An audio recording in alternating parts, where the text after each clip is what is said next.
Assalamualaikum warahmatullahi wabarakatuh. Apa kabar hari ini anak-anak?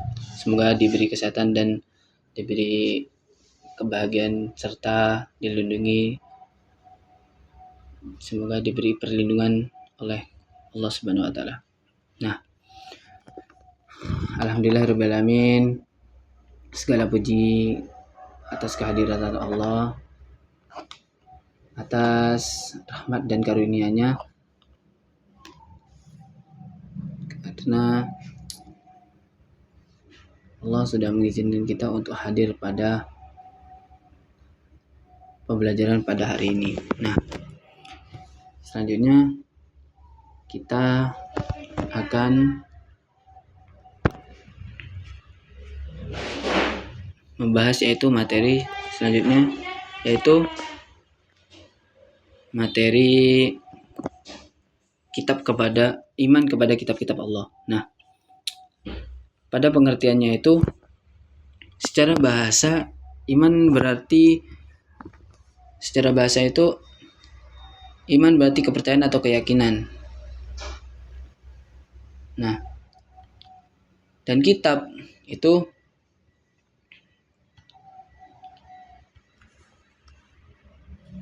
berarti tulisan atau kumpulan lembaran. Serta secara istilah iman kepada kitab-kitab Allah adalah mempercayai dan meyakini sepenuh hati bahwa Allah Subhanahu wa taala telah menurunkan wahyu atau firman-Nya kepada para nabi dan rasul melalui kitab-kitab suci.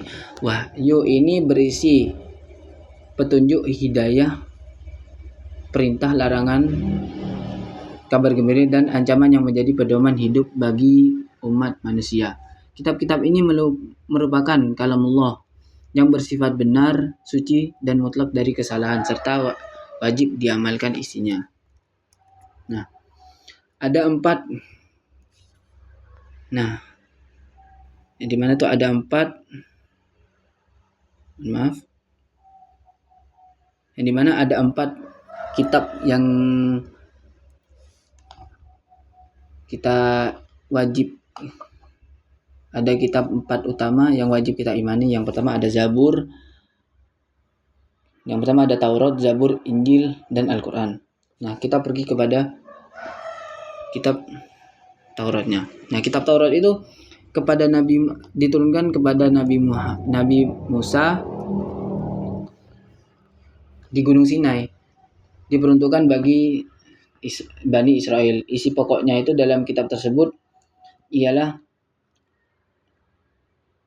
hukum-hukum syarat, tauhid, larangan menyekutukan Allah, dan pedoman moral. Nah, salah satu isi terkenal yaitu sebagai 10 perintah Allah. Nah, dalil dari kitab tersebut adalah, dan sesungguhnya kami telah memberikan kitab Taurat kepada Musa agar mereka mendapatkan petunjuk. Nah, kita beranjak kepada kitab Zabur. Kitab Zabur ini diturunkan kepada Nabi Daud alaihissalam dan diperuntukkan bagi Bani Israel, tetapi tidak berisi tentang hukum syariat, tetapi berisi pujian, doa, dan nasihat spiritual. Dan dalilnya itu pada surat Al-Isra surat 17 ayat 55, dan kami telah memberikan Zabur kepada Daud. Lanjut kepada Injil. Nah, Injil itu diturunkan kepada Nabi Isa alaihissalam dan diperuntukkan bagi Bani Israel. Dan isi dari kitab tersebut isi dari kitab tersebut ialah kasih sayang, keadilan, ketauhidan, dan pembenaran atas Taurat. Nah, Injil ini yang asli telah mengalami banyak perubahan oleh tangan manusia. Dan terdapat dalil di Al-Quran surat Al-Maidah surat 5 ayat 46, dalil yang berbunyi artinya, dan kami telah memberikan kepadanya Isa Injil, di dalamnya terdapat petunjuk dan cahaya serta membenarkan kitab yang sebelumnya yaitu Taurat. Nah, beranjak kepada kitab Al-Quran. Nah, kitab Al-Quran ini diturunkan kepada Nabi Muhammad SAW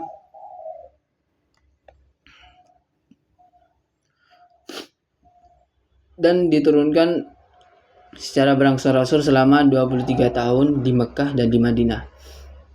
Diperuntukkan bukan bagi Bani Israel saja, tetapi untuk seluruh umat manusia hingga akhir zaman. Nah, Al-Quran ini berfungsi sebagai penyempurna seluruh kitab-kitab sebelumnya dan sudah terjamin keasliannya. Dan terdapat dalil terdapat dalil Quran surat Al-Maidah surat kelima ayat 48.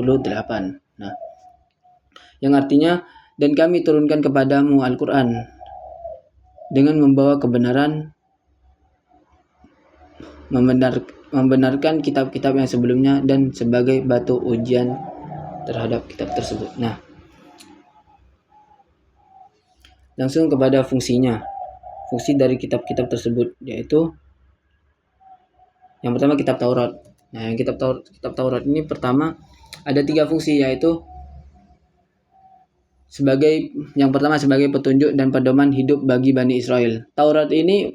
Kitab Taurat ini berfungsi untuk menuntun umat manusia dalam beribadah kepada Allah dan menjalani kehidupan sosial yang baik. Hukum-hukum di dalamnya mengatur hubungan manusia dengan Allah dan sesama manusia. Nah, fungsi kedua yaitu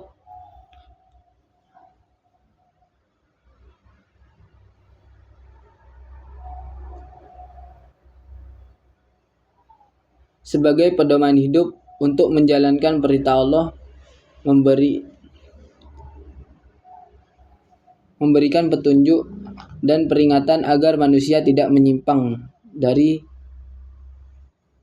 ajaran tauhid, mengatur syarat-syarat bagi Bani Israel dan serta menjadi cahaya bimbingan bagi orang-orang yang bertakwa pada masa itu. Nah, beranjak pada kitab Zabur. Kitab Zabur itu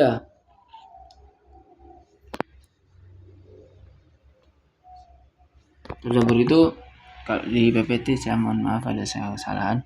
Fungsi Zabur itu adalah sebagai pedoman hidup dan berbimbingan rohani bagi umat Nabi Daud alaihissalam. Kitab ini berfungsi untuk mengajarkan manusia agar senantiasa berzikir, berdoa dan memuji kebesaran Allah Subhanahu wa taala serta menanamkan nilai-nilai kesabaran, keikhlasan dan rasa syukur dalam kehidupan sehari-hari. Selain itu, kitab Zabur ini juga berfungsi sebagai pengingat agar manusia selalu beriman, berbuat baik dan menjauhi perbuatan yang dilarang Allah melalui doa-doa dan pujian yang terkandung di dalam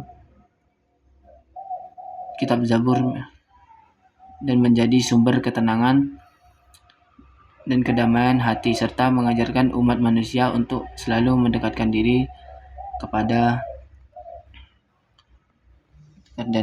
Allah Subhanahu wa taala dalam setiap keadaan. Nah, lanjut kepada Injil. Nah, Injil itu ada 4 fungsi, yaitu pertama sebagai penyempurnaan dan penerus ajaran Taurat. Nah, Nabi Isa ini diutus untuk meluruskan penyimpangan dalam ajaran Taurat dan menyampaikan kembali hukum-hukum Allah yang telah diselewengkan oleh sebagian ulama Yahudi. Nah, poin kedua sebagai petunjuk bagi umat manusia agar beriman dan bertakwa. Injil membawa kabar gembira atau al-busyra bagi orang-orang yang beriman dan peringatan bagi orang-orang yang menolak kebenaran. Nah, yang ketiga yaitu sebagai ajaran kasih sayang dan kedamaian. Kitab Injil ini menekankan pentingnya kasih sayang, pengampunan dan keikhlasan dalam berhubungan dengan sesama. Yang keempat sebagai pengantar menuju risalah terakhir Islam, yaitu dalam Islam terdapat kabar gembira tentang datangnya Nabi terakhir, yaitu Nabi Muhammad SAW. Dan yang terakhir yaitu Al-Quran. Nah, Al-Quran ini sebagai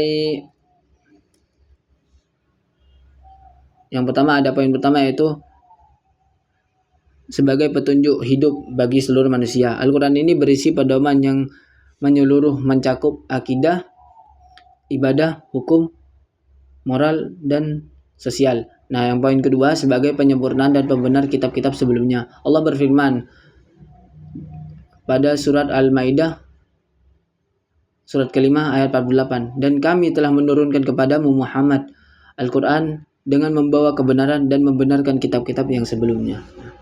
Sebab yang poin ketiga dalam fungsi kitab Al-Quran ini sebagai rahmat dan petunjuk menuju keselamatan dan dunia akhirat dan dunia dan dunia akhirat.